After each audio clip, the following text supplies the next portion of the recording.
അദ്ദേഹത്തിന്റെ കച്ചവടത്തിലെ ഒരു സത്യസന്ധത കണ്ടപ്പോഴാണ് അറാബി പറഞ്ഞു പോയത്, വബിഹി നുംതറു ഫീ ബവാദീന, ഈ സത്യസന്ധനായ കച്ചവടക്കാരൻ ഉള്ളതുകൊണ്ടാ ഞങ്ങൾക്ക് നാട്ടിൻപുറങ്ങളിൽ അള്ളാഹു മഴ തരുന്നത് എന്ന് പറഞ്ഞ അള്ളാഹുവിന്റെ വലിയ വലിയാണ് ആരിഫാൻ മുഹമ്മദ് ബിൻ മുൻകദിർ. താബിഈങ്ങളുടെ തൊട്ടുടനെയുള്ള ആ കാലഘട്ടത്തിൽ കഴിഞ്ഞുപോയ മഹാൻ. ഒരു രാത്രി മുഴുവൻ മഹാനായ മുഹമ്മദ് ബിൻ മുൻകദിർ തങ്ങള് ഉമ്മയുടെ കാല് വേദനിക്കുന്നു പറഞ്ഞപ്പോ കാല് മസാജ് ചെയ്തു കൊടുത്തു. ആ സമയം മഹാനവരുടെ ജ്യേഷ്ഠൻ നിസ്കാരവും സുജൂദുമായിട്ട് രാത്രി ഇബാദത്തിലാണ്. ഇവരാണെങ്കിലോ ഉമ്മയുടെ അങ്ങനെ ഉണ്ടാവുമല്ലോ, ജ്യേഷ്ഠൻ പള്ളിയിലെ ഇമാമാണ്, മകൻ ഉമ്മയെ ഹോസ്പിറ്റലിൽ നോക്കുകയാണ്, ജ്യേഷ്ഠൻ മുദരിസാണ്, അനുജൻ ഉമ്മയുടെ കൂടെ ആശുപത്രി കിടക്കയിലാണ് ഉമ്മയെ നോക്കുന്നത്. ഈ അനുജൻ ജ്യേഷ്ഠൻ ചെയ്യുന്ന ഇബാദത്തിനേക്കാളും വലിയ ഇബാദത്താണ് ഉമ്മയെ പരിപാലിക്കുന്നത്. മുഹമ്മദ് മുൻകദിർ തങ്ങൾ പറയുമായിരുന്നു, എന്നോടെങ്ങാനും എൻ്റെ ജ്യേഷ്ഠൻ നിങ്ങൾ നിസ്കരിച്ചോളൂ, ഞാൻ ഉമ്മയുടെ കാല് മസാജ് ചെയ്ത് കൊടുക്കാം, ഉമ്മയുടെ കാല് നെക്കിക്കൊടുക്കാം, ഉമ്മയുടെ കാലിന്റെ വേദന മാറുന്നവരെ ഒന്ന് തടവിക്കൊടുക്കാം, ഞാൻ ചെയ്തോളാം, നിങ്ങൾ നിസ്കരിച്ചോളൂ എന്ന് പറഞ്ഞാൽ പോലും ഞാനത് പകരം കൊടുക്കാൻ ഒരുക്കമല്ല.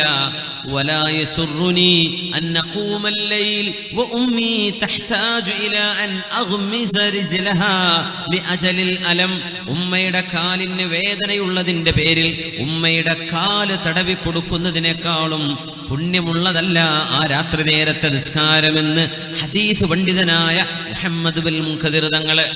അപ്പൊ ഉമ്മക്ക് ഖിദ്മത്തെടുക്കലാണ് കൂലി, വാപ്പയെ ഖിദ്മത്തെടുക്കലാണ് കൂലി ആ നിസ്കാരത്തെക്കാളും.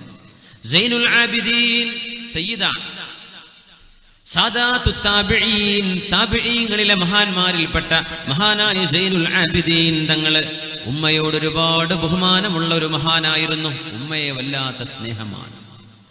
ആളുകൾ പറഞ്ഞു, സൈനുൽ ആബിദീൻ തങ്ങളെ, നിങ്ങൾ ഉമ്മയോട് വല്ലാത്ത സ്നേഹമുള്ള ആളാണല്ലോ, നിങ്ങളും ഉമ്മയും എന്താ ഒരു പാത്രത്തിൽ നിന്ന് ഭക്ഷണം കഴിക്കാത്തത് എന്ന് ചോദിച്ചു.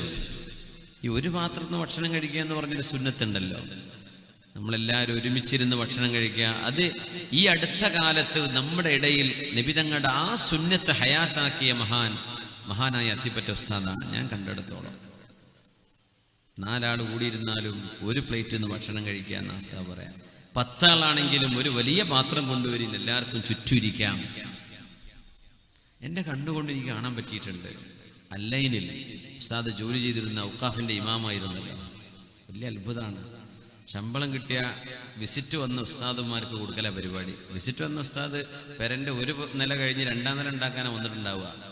ഉസ്താദിന് വീട് പോലും ഇല്ലാത്ത സമയമാണ്. പക്ഷേ ഉസ്താദ് നമ്മുടെ വിരുന്നേര് വന്നിട്ടുണ്ടെന്നാണ് പറയാം. ഉസ്താദ്മാർ കൊടുക്കും, കിട്ടുന്ന പൈസ മുഴുവൻ കൊടുക്കും. ശമ്പളം കിട്ടുന്ന പൈസ മുഴുവൻ ദാനം ചെയ്ത് തീർത്തപ്പോഴാണ് ഉസ്താദിന്റെ മോനെ അല്ലേക്ക് കൊണ്ടുവന്നത്. വീട്ടിലുള്ള ചെലവിന് മാറ്റി വെച്ചിട്ട് ബാക്കി വാപ്പാന്റെ കൈ കൊടുത്താൽ മതി. അങ്ങനത്തെ ഒരു മഹാൻ. ഇങ്ങനെ കണ്ടോ, അവിടെ പാകിസ്ഥാനികളും ഇന്ത്യക്കാരും ഒക്കെ ഉള്ള ഒരു സദസ്സ്. റമദാൻ അല്ലൈൻ ബസ് സ്റ്റാൻഡിന്റെ നേരെ ഓപ്പോസിറ്റ് ഒരു മാർക്കറ്റാണ്, ഫ്രൂട്ട്സിന്റെയും ഇതിൻ്റെയൊക്കെ ഒരു മാർക്കറ്റാണ്. അല്ലയിൽ പോയവർക്കറിയാം. ആ പള്ളിയിൽ ഉസ്താദ് ഉണ്ടാകുമ്പോൾ അവിടെ ഈ ചുമട്ട് തൊഴിലാളികളായ ആൾക്കാരൊക്കെ വരും ഉസ്താദിന്റെ കൂടെ നോമ്പ് തുറക്കാൻ. അതിൽ ചപ്പാത്തി ഉണ്ടാവും, അപ്പം ഉണ്ടാകും, ബിരിയാണി ഉണ്ടാവും, സാമ്പാറും ഉണ്ടാവും, പച്ചക്കറി, മീൻകറി, ഇറച്ചി ഒക്കെ ഉണ്ട്. എല്ലാം ഒരുമിച്ച് ഒരു തട്ടിൽ. എന്നിട്ട് വട്ടത്തിലിരുന്ന് ബിസ്മി ചൊല്ലി അതവോടുകൂടെ ഭക്ഷണം കഴിപ്പിക്കും. ഉസ്താദ് കുറച്ചേ കഴിക്കുള്ളൂ, എല്ലാവരും കഴിക്കാൻ വേണ്ടി പറയും. എല്ലാവരും കഴിച്ച് കഴിഞ്ഞിട്ട് ഉസ്താദ് ചെയ്തൊരു പണിയുണ്ട്. യാ അല്ലാഹ്, ഞാൻ ഇപ്പോഴും ഓർക്കുകയാണ്. അതിൽ പാകിസ്ഥാനികളുണ്ട്, പട്ടാണികളുണ്ട്, ബംഗാളികളുണ്ട്, മലയാളികളുണ്ട്. ഒക്കെ കഴിച്ച് എണീറ്റ് പോയ ആ പാത്രത്തിൽ കറിയും വറ്റുകളിൻ്റെയൊക്കെ അംശങ്ങളുണ്ട്. ഉസ്താദ് എല്ലാവരും എണീറ്റപ്പോൾ 2 ഗ്ലാസ് വെള്ളം അതിലേക്ക് ഇങ്ങനെ ഒഴിച്ചിട്ട് എല്ലാ വക്കിലും മൂലയിലുള്ള കറിയുടെ അംശങ്ങളൊക്കെ വടിച്ചെടുത്തിട്ട് ആ തട്ടെടുത്തിട്ട് കുടിച്ചു. ഒരു ഭക്ഷണത്തിന്റെ തളിക പോലും നഷ്ടപ്പെടുത്തരുതേ.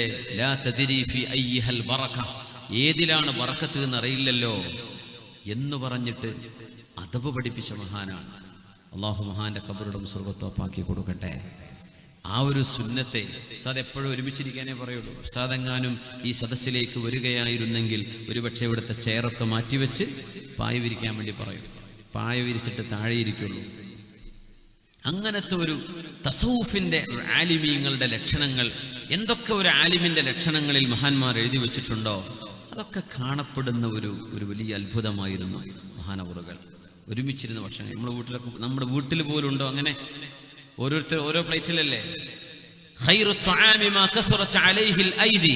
ഒരുപാട് കൈകളിട്ട് തിന്നുന്ന ഭക്ഷണമാണ് ഏറ്റവും ബറക്കത്തുള്ളതെന്ന് നബിയുനാ റസൂലുള്ളാഹി സ്വല്ലല്ലാഹു അലൈഹി വസല്ലം എന്ന് പറഞ്ഞാൽ എന്താ? ഒരു പാത്രത്തിൽ നിന്ന് കഞ്ഞി കുടിക്കുക, ഒരു പാത്രത്തിൽ നിന്ന് ചോറ് കഴിക്കുക, ഒരു പാത്രത്തിൽ നിന്ന് ഭക്ഷണം കഴിക്കുക, എല്ലാവരും വട്ടത്തിലിരുന്ന് കഴിക്കുക. ഇരിക്കട്ടെ, മഹാനായ സൈനുൽ ആബിദീൻ തങ്ങളോട് ചോദിച്ചു, നിങ്ങൾക്ക് ഉമ്മയോട് വലിയ ഇഷ്ടമല്ലേ? എന്നിട്ട് എന്താ നിങ്ങളും ഉമ്മയും ഒരു പാത്രത്തിൽ നിന്ന് കഴിക്കാത്തത് എന്നാ ചോദ്യം. ഒരു പാത്രത്തിനല്ലേ കഴിക്കേണ്ടത്, നിങ്ങൾ എന്താ അങ്ങനെ കഴിക്കാത്തത്? അതിന് മഹാനായ സൈനുൽ ആബിദീൻ തങ്ങൾ കൊടുത്ത മറുപടിയുണ്ട്. അഖാഫു അൻ തസ്ബിഖ യദി ഇലാ മാ സബഖത ഇലൈഹി ഐനുഹാ. ഞാനും ഉമ്മയും ഒരു തളികയിൽ നിന്ന് ഭക്ഷണം കഴിക്കുമ്പോ എൻ്റെ ഉമ്മയുടെ കണ്ണെത്തി നിൽക്കുന്ന ഒരു ഭക്ഷണത്തിന്റെ ഒരു ഭാഗത്തേക്ക് ഞാൻ എൻ്റെ കൈ നീട്ടുമോ എന്ന് ഞാൻ പേടിച്ചതുകൊണ്ടാണ്. ഭക്ഷണത്തിൽ നിന്ന് ഉമ്മ എടുക്കാൻ ആഗ്രഹിക്കുന്ന ഭക്ഷണത്തിന്റെ ഭാഗം അറിയാതെ ഞാനെങ്ങാനും എടുത്തു പോകുമോ എന്ന പേടികൊണ്ട് ഉമ്മയുടെ കൂടെ ഒരു പാത്രത്തിൽ ഞാൻ ഭക്ഷണം കഴിച്ചിട്ടില്ല. അല്ലായിരുന്നെങ്കിൽ ഉമ്മയുടെ കൂടെ ഇരുന്ന് ഭക്ഷണം കഴിക്കാൻ എനിക്ക് ഇഷ്ടമാണ്. പക്ഷേ എൻ്റെ ഉമ്മയുടെ കണ്ണെങ്ങാനും ഭക്ഷണത്തിൽ ഏതെങ്കിലും ഒരു അംശത്തിലേക്ക് കണ്ണ് തട്ടുകയും ഉമ്മാക്കത് വേണമെന്ന് ആഗ്രഹമുണ്ടായിട്ട് ഉമ്മത് പറയാതിരിക്കുകയും ചെയ്ത് ഞാൻ അറിയാതെ എടുത്തുപോയാലോ, അതുകൊണ്ടാണ് ഞാനത് ചെയ്യാത്തത് എന്ന് മഹാനായ അലി സൈനുൽ ആബിദീൻ റളിയല്ലാഹു തആല അൻഹു, മഹാനായ അബ്ദുല്ലാഹി ഇബ്നു ഔൻ റളിയല്ലാഹു അൻഹു 2 അടിമകളെ മോചനം ചെയ്യാൻ ഒരു കാരണമുണ്ടായിട്ടുണ്ട്. 2 അടിമകളെ അള്ളാഹുവിന് വേണ്ടി ദാനം ചെയ്തു. അടിമകൾ എന്ന് പറഞ്ഞ് നല്ല വിലയുള്ളവരാണ്. അടിമകൾക്ക് അടിമമോചനം, അവർക്ക് ഹുർരിയ, സ്വാതന്ത്ര്യം കിട്ടണമെങ്കിൽ ഒരുപാട് കാശ് കൊടുക്കേണ്ടി വരും. മഹാനായ സൽമാനുൽ ഫാരിസി റളിയല്ലാഹു അൻഹു സ്വാതന്ത്ര്യം കിട്ടാൻ വേണ്ടി 40ഓളം ഈത്തപ്പനകൾ കൊടുക്കേണ്ടി വന്നിട്ടുണ്ട് മുതലാളിക്ക്. നല്ല വിലപിടിപ്പുള്ള അടിമകളുണ്ട്. 2 അടിമകളെ മോചനം ചെയ്യാൻ കാരണം എന്താണെന്നറിയോ? ഉമ്മ വിളിച്ചു മഹാനായ അബ്ദുല്ലാഹി ഇബ്നു ഔൻ റളിയല്ലാഹു അൻഹുവിനെ. അബ്ദുല്ലാഹ് എന്ന് വിളിച്ചപ്പോ എന്തേ ഉമ്മ എന്ന് മറുപടി പറഞ്ഞത് ഇച്ചിരി ശബ്ദം കൂടിപ്പോയി. റബ്ബേ, എൻ്റെ ഉമ്മയോട് ഞാൻ പറഞ്ഞപ്പോ ശബ്ദം കൂടിപ്പോയല്ലോ. ആ ഒരു തെറ്റിന് അല്ലാഹുവേ നീ എനിക്ക് മാപ്പ് തരണമെങ്കിൽ ഞാനിതാ 2 അടിമകളെ നിനക്ക് വേണ്ടി ഇത്ഖ് ചെല്ലുകയാണ്. അങ്ങനെ 2 അടിമകളെ മോചനം ചെയ്തു. ഒരു തവണ ഒച്ച വെച്ച് സംസാരിച്ചതിന്റെ പേര് നമ്മളെ സ്കൂൾ കുട്ടികളും പ്ലസ് ടുവിന് പോകുന്ന കുട്ടികളും ഡിഗ്രിക്ക് പോകുന്ന ഉമ്മ ബാഗ് എവിടെ, ഉമ്മ ഷർട്ട് എവിടെ, ഉമ്മ ടൈ എവിടെ, ഉമ്മ ഷൂ എവിടെ, ഉമ്മാന്റെ പെണ്ണെവിടെ? എന്താ ഉമ്മ വേലക്കാരിയാണോ വീട്ടിലെ? മുതിർന്ന മക്കള്, അവർക്ക് അവരുടെ ഡ്രസ്സ് വാഷ് ചെയ്യാൻ അറിയും, അത് ഇസ്തിരി ഇട്ട് വെക്കാൻ അറിയാം, അവരുടെ പുസ്തകങ്ങൾ മാറ്റിവെക്കാൻ അറിയാം. 4-5 മക്കളെ വളർത്തുന്ന ഒരു ഉമ്മയോട് ഈ മുതിർന്ന മക്കളും ചോദിക്കുക, അടിമകളോട് ചോദിക്കുന്ന പോലെ.